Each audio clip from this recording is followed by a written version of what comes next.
Hello tout le monde, how you doing?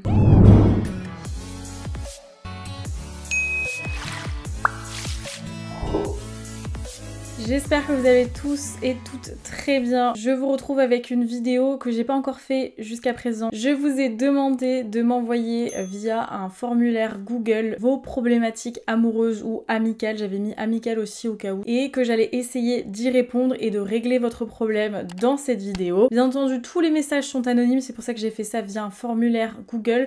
Comme ça, je vois ni votre pseudo, ni votre compte Instagram, ni votre adresse mail. Petit disclaimer, évidemment, avant de commencer, je ne me considère pas comme une professionnelle dans tous ces domaines, mais j'ai vécu tellement de choses un peu dramatiques de ce point de vue-là que je me dis peut-être que mon expérience peut servir du coup. Je vais essayer de vous aider du mieux que je peux et vous donner mon avis, mon opinion, ma vision des choses en tout cas.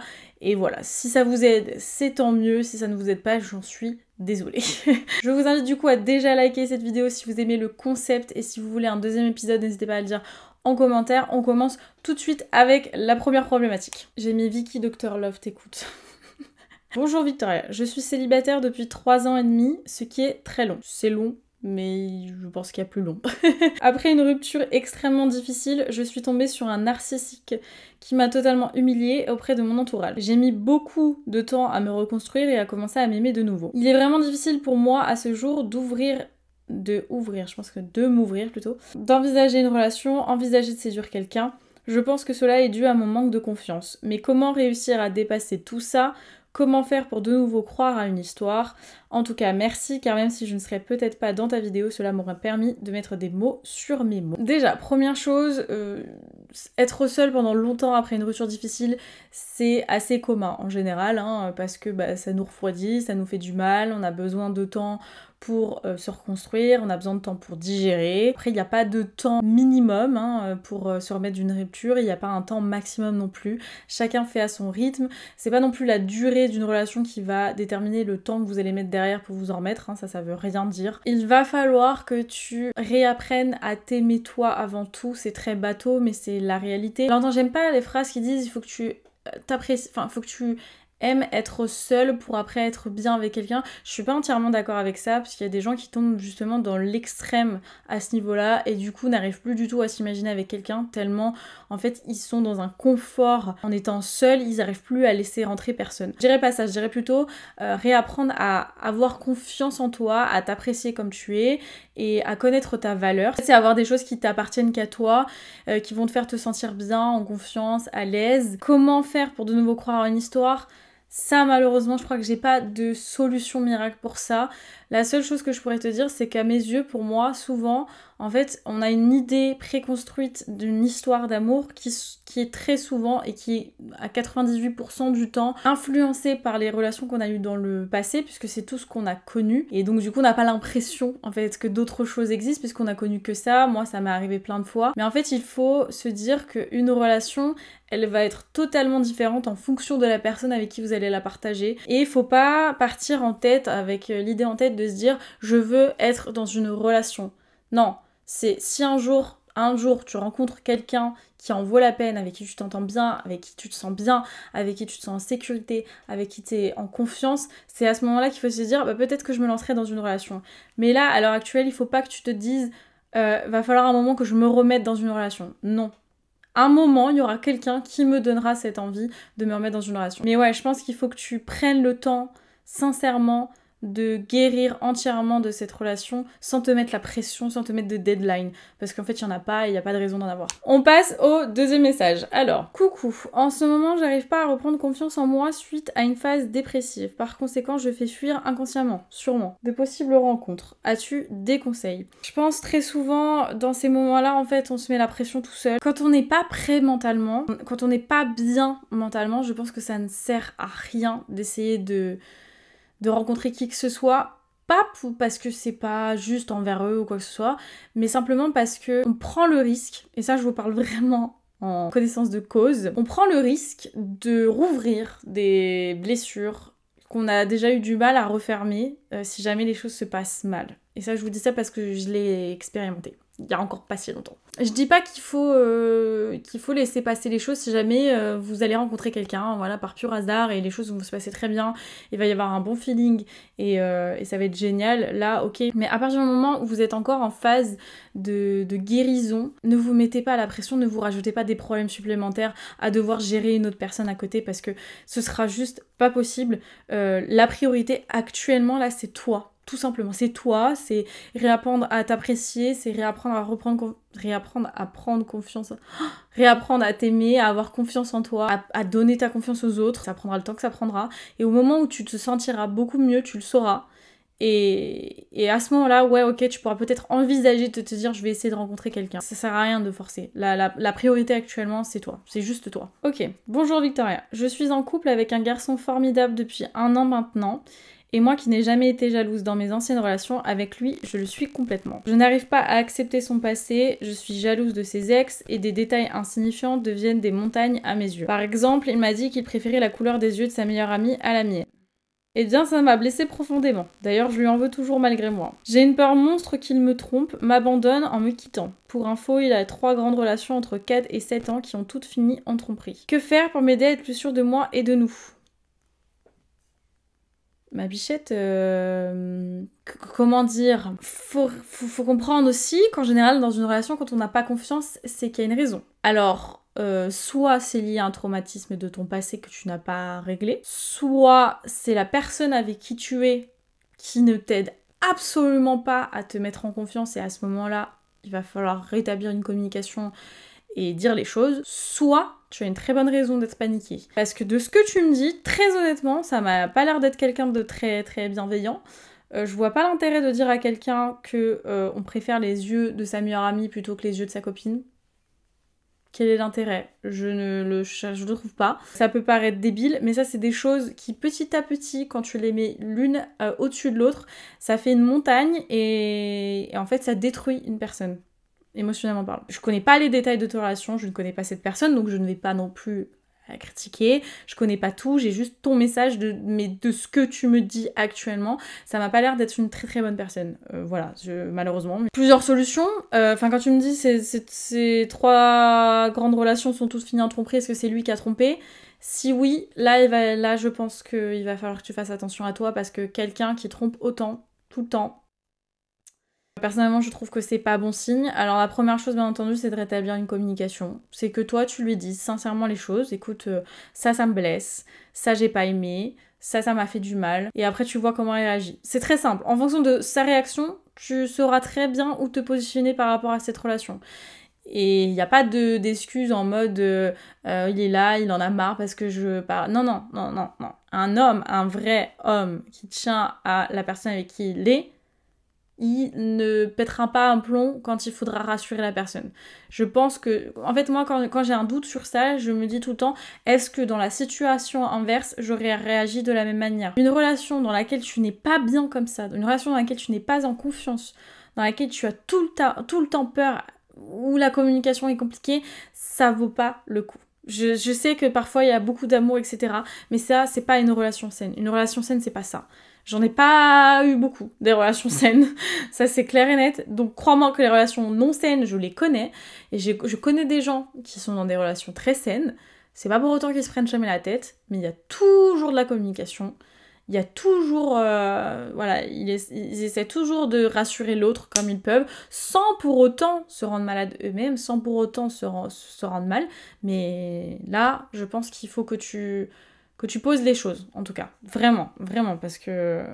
Ensuite, hello la plus belle. C'est trop gentil. En couple depuis 5 ans avec mon copain. J'avais 16 ans quand on s'est mis ensemble et je commence à me poser des questions. C'est ma première et unique relation amoureuse et il est exceptionnel sur plein de points. Mais j'ai l'impression de ne pas avoir eu assez d'expérience. Je ne sais pas si je me vois pour le reste de ma vie avec cette même personne, mais en même temps, je ne sais pas si je trouverai une personne à sa hauteur. Des conseils ou bien avis, je te remercie, prends soin de toi. J'étais tombée sur une vidéo comme ça d'une prof qui disait être amoureux et aimer quelqu'un, c'est 2 choses totalement différentes. Quand tu es amoureux, c'est parce que la personne fait certaines choses. C'est parce qu'elle te, voilà, elle fait toutes les bonnes choses peut-être, ou c'est quelque chose qui te met dans un sentiment amoureux. Aimer la personne, c'est peut-être qu'il y aura des moments où on s'aimera plus, où il y aura moins d'amour, mais je serai toujours là parce que c'est ta personne que j'aime. C'est pas ce qui se passe, c'est pas les événements, c'est pas tes gestes, c'est ta personne en elle-même entièrement. Et en fait, je pense que très souvent, et ça c'est notre génération, on se dit j'ai pas vécu parce que j'ai pas eu 30 000 copains ou flirt ou... Mais ça, c'est pas vivre, en fait. Il y a plein de choses dans la vie que tu peux faire qui comptent comme des expériences qui montreront que t'as vécu. Maintenant, attention, si tu n'es plus amoureuse, ce qui est possible, ce qui est une réalité, ça arrive, parfois, c'est comme ça, c'est la vie, à ce moment-là, faut pas rester. Parce que si tu n'es plus amoureuse, si tu n'aimes plus la personne, je dis pas dans le sentiment amoureux, mais aimer réellement la personne, il faut pas rester juste parce que c'est une situation qui est confortable. C'est pas une solution non plus. On ne reste pas avec quelqu'un juste parce qu'on se dit peut-être que je ne trouverai pas une personne à sa hauteur. C'est pas une raison suffisante pour rester avec quelqu'un. Tu restes avec quelqu'un parce que tu l'aimes, parce que tu vois pas ta vie sans cette personne, parce que pour toi, voilà, c'est ça ta vie, c'est ça ton quotidien. Des gens, il y en a plein. Sur Terre, il y a plein de gens. Je dis pas qu'il y a plein de gens bien. Plein qui sont horribles. Trust me. Ne serait-ce que par respect pour lui et ce que vous avez vécu ensemble, si tu n'as plus d'amour, faut pas rester.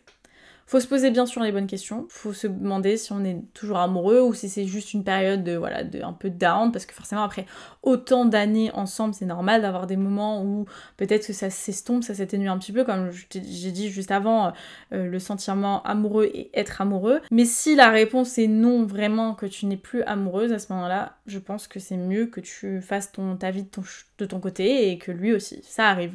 Moi, je connais des gens qui sont ensemble depuis toujours, ils n'ont connu personne d'autre qu'eux, ils vont se marier, ils ont pour projet d'avoir un bébé, ça fait 10 ans qu'ils sont ensemble, et parfois, ouais, il s'est posé la question du est-ce que je vais arrêter un jour parce que j'ai rien connu, etc. Et je pense que très souvent on se pose la question plus par rapport aux autres, par rapport aux gens qu'on connaît et par rapport à la société, plutôt que par rapport à ce qu'on veut. Parce qu'en fait, à partir du moment où tu es aimé dans ton couple, où tu aimes la personne, tu te sens aimé, tu te sens désiré, tu te sens bien, en confiance, apaisé, qu'est-ce que tu veux aller chercher à droite à gauche, tu vois ce que je veux dire? Donc voilà, je pense qu'il faut penser plus comme ça, je pense. Peut-être que ça t'aidera, j'espère en tout cas que ça t'aidera. Ok, ensuite, il y a plus de 3 ans, j'ai entamé une relation avec un homme d'une dizaine d'années de plus que moi. Je savais qu'il était marié, et sur la fin de son mariage, car ça ne se passait pas bien dans son couple, mais il est resté pour son fils. Notre relation était purement physique, rien de promis, rien de prévu, on passait juste de bons moments ensemble, quelques heures par-ci par-là. Puis c'est devenu, évidemment tout le monde s'en doute, beaucoup plus compliqué, les sentiments s'en sont mêlés. C'est malheureusement le risque. Au bout d'1 an, on a commencé à passer certaines nuits ensemble, et de mon côté, je voulais plus de temps avec lui. J'ai fini par soupçonner qu'il voyait quelqu'un d'autre, en plus de moi et de son mariage toujours pas terminé. Je te passe les longs mois d'angoisse, de recherche, de détails qui iraient dans ce sens, la psychose, etc. pour au final en arriver au matin où je l'ai vraiment vu sortir de chez une autre femme que je connaissais. Ça va faire 1 an que je l'ai découvert, je l'ai confronté le jour même à cette situation, il m'a avoué qu'elle avait toujours été dans le tableau, que ça faisait 4 ans qu'il la voyait, et que depuis près d'1 an, il vivait même avec elle. Son divorce est réglé et il vit chez elle. Toutefois, je n'arrive pas à le quitter et lui n'arrive pas à me quitter non plus parce qu'on s'aime. Je ne comprends pas comment il peut aimer 2 femmes à la fois et je me sens minable de ne pas mériter d'être la seule femme de sa vie. Je connais la solution mais je n'arrive pas à prendre la décision. On n'aime pas 2 personnes en même temps. On n'aime pas. On ne peut pas aimer 2 personnes à la fois. C'est très très simple ce qui se passe là actuellement. C'est quelqu'un qui cherche tout ce qu'il aimerait chez une femme, mais plutôt que de l'avoir dans une personne, il va le chercher chez plusieurs personnes. Déjà, je pense que tu as servi de bouée par rapport à la fin de son mariage. Je pense que voilà, t'étais un peu la distraction, ce qui permettait de lui redonner un peu d'ego, de redorer un petit peu son blason, qu'il se sente un peu désiré, apprécié, voilà. Je pense qu'après il s'est quand même attaché parce qu'un homme qui reste comme ça malgré tout, alors que bon, il a d'autres personnes, c'est qu'il est quand même un minimum attaché. Je pense que tu devais lui apporter un certain confort et un certain sentiment de sécurité. Maintenant, bah non, en fait, juste non. Je pense que tu le sais toi-même, hein, tu me dis que tu mérites mieux, c'est sûr, tu le sais que tu mérites mieux. Maintenant, très souvent, on reste, et je ne juge pas. Je juge pas parce que j'ai dû rester dans des relations aussi où je savais pas ce que je foutais encore là.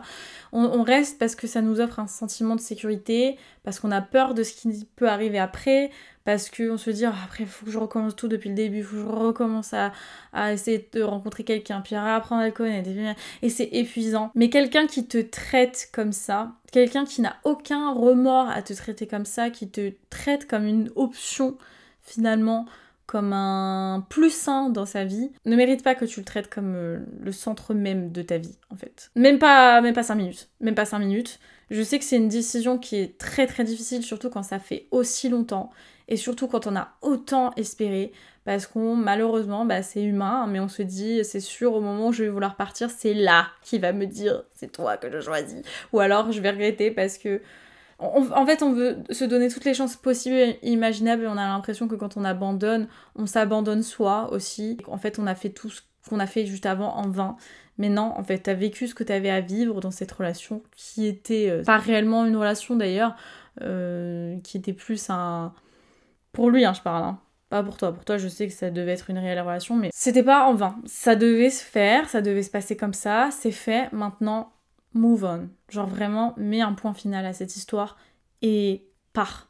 Bloque-le de tous les endroits possibles et imaginables parce que c'est le genre de personne qui va essayer de revenir avec des belles paroles, tout ce que tu as envie d'entendre et qui saura très très très bien te manipuler et te dire ce qu'il faut parce qu'il te connaît bien maintenant. Bloque-le de partout et avance. Voilà, sans lui. Lui, on l'emmerde. Ensuite, 6 ans de relation. Vous avez tous des relations hyper longues, hein. Il me quitte parce qu'il ne se sentait plus bien. J'apprends quelques semaines après qu'il est avec quelqu'un d'autre et qu'il n'a jamais été aussi bien. 1 an après, je rencontre quelqu'un, fusionnalité présente, feeling de ouf, mais je pense toujours à l'autre et toujours aussi frustrée de cette fin. Relation pansement où j'essaie de me persuader que l'amour peut exister à nouveau, pour d'interrogation. Attendez, je me sois bien. Bon, je vais dire les termes, hein. Quelqu'un qui part après autant de temps de relation et qui se remet en couple aussi rapidement, c'est qu'il lui parlait déjà avant. C'est quasiment sûr, je pense à 90%, c'est sûr. Donc ça veut dire que déjà, il t'a pas respecté sur cette fin, il t'a pas donné les réelles raisons de cette fin. Le fait que tu repenses toujours à l'autre, ça veut pas forcément dire que la personne avec qui t'es, c'est une relation pansement. Ça veut pas forcément dire ça, parce qu'on a des relations, des choses, des histoires dans nos vies qui vont nous marquer. C'est pas pour autant qu'on a encore des sentiments. On est attaché à l'image même de cette relation, à ce qu'on avait avec cette personne. Ça veut pas pour autant dire qu'on aime toujours cette personne. Moi, ça m'arrive des fois de repenser à mes anciennes relations et me dire « Oh, mais c'était cool, on faisait ça ensemble. Ah, puis on pouvait parler de tant de choses, etc. » Et pour autant, la personne, demain, elle retoque à ma porte... j'en ai rien à secouer. Je pense juste, par contre, que tu n'as pas encore fait le deuil à 100% et que tu n'as pas encore totalement guéri de tout ça, parce que comme tu le dis très bien, cette fin, t'as pas convenu. Je sais ce que c'est. Malheureusement, il faut faire avec, parce que parfois on ne nous donne pas la fin qu'on mérite, on ne nous donne pas une fin correcte, et il faut quand même malgré tout réussir à avancer avec ça, parce que c'est tout ce qu'on aura. Je pense que c'est très très très très important que tu ne compares pas les choses. Parce qu'il n'y a rien à comparer, tu vois. C'est deux personnes totalement différentes, j'imagine. Enfin, même si elles ont des ressemblances, une personne est unique, hein. Donc c'est deux personnes à part entière. Donc forcément, les relations vont être différentes. Ça veut pas dire qu'il y en aura une de mieux que l'autre. Ça veut juste dire que voilà, c'est une autre personne, donc c'est une autre relation.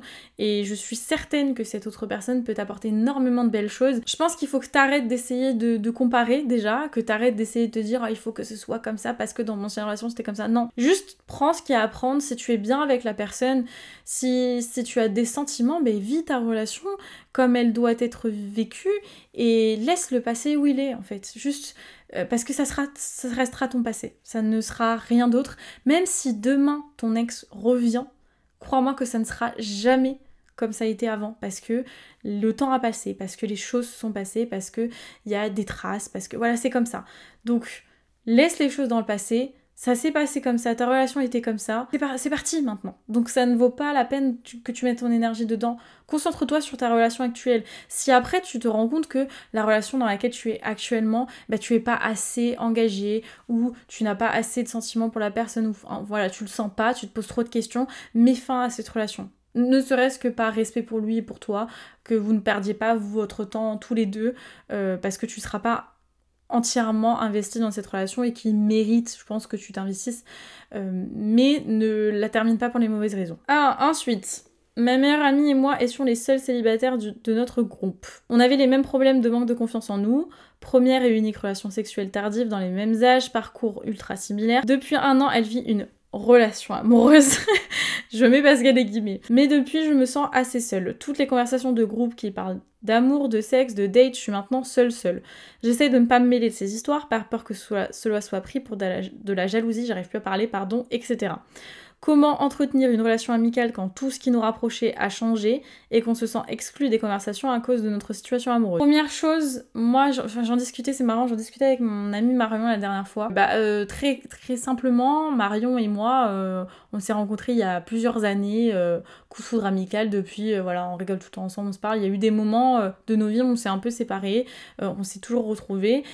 Et typiquement, on a 2 vies extrêmement différentes parce que elle a un homme dans sa vie depuis un petit moment, elle a un bébé et moi je suis seule au monde. Pour autant, ça n'a jamais entaché notre amitié, tout simplement parce que notre amitié ne dépend pas de ça, ne dépendait pas de ça. Mais j'ai des gens que j'ai perdus dans ma vie parce que il y a un moment où moi j'étais en couple et elle non, et ça nous a un petit peu séparés parce que on n'avait peut-être pas les mêmes envies, on n'avait peut-être pas les mêmes projets. Pour moi, ça s'est passé parce que nos amitiés, en fait, ne tenaient peut-être qu'à ça, au final. Tu vois ce que je veux dire? Dans le sens où t'as des gens dans ta vie, c'est tes amis parce que vous avez les mêmes centres d'intérêt, vous avez à peu près la même vie, vous avez les mêmes fréquentations, vous sortez aux mêmes endroits. Ces gens-là, pour moi, c'est des gens qui sont un peu de passage dans ta vie parce qu'on évolue tous. Tu vois, on va tous changer de vie, de chemin à un moment ou à un autre. Maintenant, comme tout ce que je viens de dire juste avant, la base c'est la communication. C'est bateau, hein, mais c'est vrai.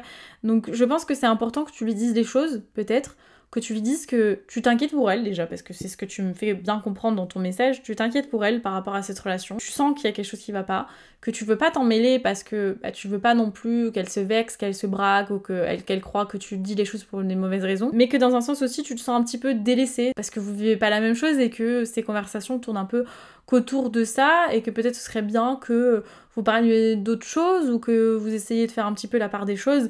Et si jamais cette conversation n'aboutit à rien, c'est que tout simplement, la vie a fait que vous deviez prendre des chemins différents. Et je sais que ça fait mal parfois, mais très souvent c'est pour le bien d'autrui, vraiment, enfin c'est pour ton bien, c'est pour son bien, enfin c'est comme ça. Je sais que c'est difficile, je sais, hein, je l'ai vécu, donc je sais, mais crois-moi que si une relation ne tient qu'à ça, si vous n'avez pas à réussir à régler ce problème, si votre relation ne tenait qu'au fait que vous aviez à peu près le même vécu et que vous étiez tous les deux célibataires, c'était pas une réelle amitié, tu vois ce que je veux dire? Voilà, j'espère que tu prendras pas mal ce que je dis, bien entendu. Hein. Je parle vraiment en toute bienveillance. Ensuite, ça fait 1 mois que je me suis séparée avec un homme en or. C'était pas prévu qu'on se mette ensemble de base car je partais pour 7 mois dans le sud de la France pour du travail. Bref, la relation a duré que 1 mois. On s'est séparés car on n'arrivait plus à se comprendre. Lui n'était pas prêt pour une relation. Il est dans une phase de sa vie où il n'est pas bien avec lui-même et moi je me sentais pas prête à avoir une relation à distance. Malgré ça, j'espère qu'on se retrouvera à mon retour car on se manque mutuellement. Mais je pense qu'il faut d'abord qu'on règle nos blessures avant de pouvoir se retrouver ensemble. Qu'en penses-tu de mon histoire? Devrais-je continuer de garder espoir de le revoir ou de définitivement tourner la page? Moi, je fais partie des personnes qui pensent qu'il y a un bon moment pour tout et que parfois c'est juste pas le bon moment. Voilà, comme on dit parfois, good people, wrong time. Parfois on rencontre les bonnes personnes au mauvais moment. Maintenant, est-ce que ça met un point final à toute potentielle histoire dans un futur? Non. Moi, je sais que j'étais partie en date, bon ça s'est mal passé, mais bon c'est pas une référence non plus, mais j'étais partie en date avec un mec que je connaissais depuis 10 ans. Et en 10 ans, on avait dû se parler 2 fois, mais à chaque fois, nos vies changeaient complètement. Et on s'est toujours retrouvés à un moment. Je pense que, voilà, quand 2 personnes s'entendent bien, qu'il y a un bon feeling, parfois, c'est juste pas le bon moment parce que chacun a des choses à régler dans sa vie.